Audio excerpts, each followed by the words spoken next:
Bienvenue pour le match de Ligue 1 entre Angers et Nantes ce vendredi au stade Raymond Kopa. Angers 11e reçoit Nantes 19e.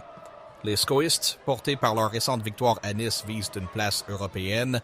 Solides à domicile, ils sont invaincus lors de 4 de leurs 5 derniers duels contre Nantes en championnat.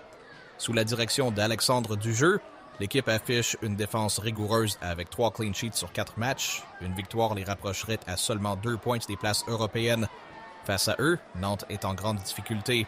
Après une série de 6 matchs sans victoire ayant conduit au licenciement de Luis Castro, le club est confié à l'intérimaire Ahmed Kantari.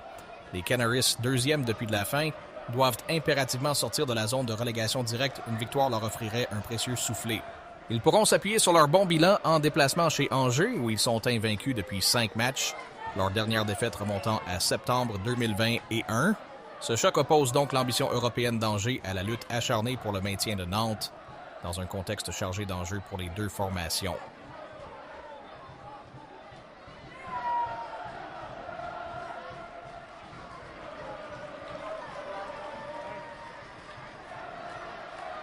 Le match entre Angers et Nantes en Ligue 1 a débuté de manière intense, avec Angers rapidement à l'offensive.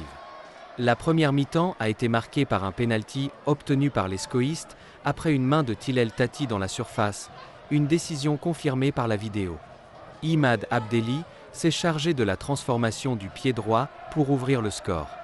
Angers a continué de presser, créant plusieurs occasions par Louis Mouton et Amine Spahi, tandis que Nantes luttait pour se projeter, Mati Ablin recevant un carton jaune pour une faute rude.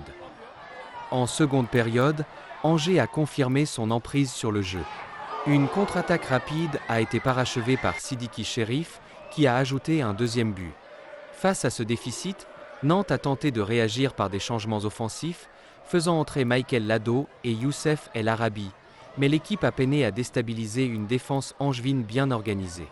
Le gardien des Canaries, Anthony Lopez, a dû réaliser plusieurs arrêts pour préserver son équipe d'un écart plus grand.